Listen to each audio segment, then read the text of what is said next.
eu vou a repetir unhas cuantas cousas que dixen aí, pero espero que non se vos fagan demasiado pesadas, porque o certo é que respostan perfectamente o que eu sinto neste intre dende, polo menos, que me comunicaron esta oportunidade de estar de novo aquí en Santa Costa. Señor alcalde, autoridades, compañeiros e compañeiras homenaxeados, xalleiros e xalleiras, veciños, amigos todos. Eu son, e non é pouca cousa, un xalleiro máis. Un xalleiro que dende moi pequeno aprendeu o amor á súa terra e a respectar e admirar a profunda sabiduría das súas xentes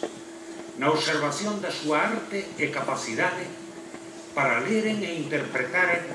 os segredos que berren os ventos, cantan as augas dos nosos ríos e regatos e gardan silenciosos os penedos dos nosos montes. E os misterios que agochan os cruceiros, guías das almas que buscan inquedas e desacougadas a porta do outro mundo,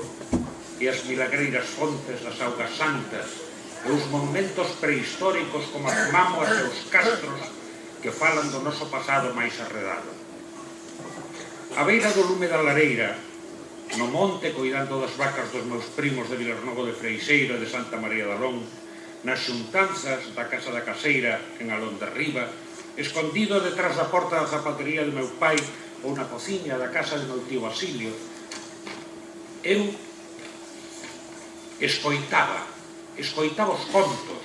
as historias, as lendas e os sucedidos con que persoas como o vello Manuel de Perilla, o que citaba antes, o meu primo Ramón, miñas aboas Xoana e mamá María, o propio meu pai. Sabedor este de todas as historias de cregos e bruxas e de todas as historias de santos e de aparecidos. Todos eles, e algúns máis, inspiraron algúns dos meus libros máis estimados: a Antoloxía de Contos Populares de Galicia, o Anuario de Tradicións Galegas, Galicia de Conto, en colaboración con outro profesor, o antropólogo Manolo González Reboredo, o Outro Mundo na Cultura Popular Galega, o Refraneiro Galego, o Refraneiro do Fisterra Galego, o Cancioneiro do Fisterra Galego e incluso boa parte, a maior parte, desa historia de Santa Comba de Sallas, da dirección da cal me sinto enormemente orgulloso. Un bo día, o alcalde e outros membros deste concello convidáronme a unha xuntanza para veren de facerse cun escudo e cunha bandeira de Santa Comba. Naturalmente, pareceume unha idea espléndida. E aproveitei, non me importa confesalo, ao fin e ao cabo foi o que lles cobrei, para propoñerlles facer antes unha historia, recoller a documentación necesaria para justificar o que tiñamos que facer con ese escudo e bandeira. Tiven a honra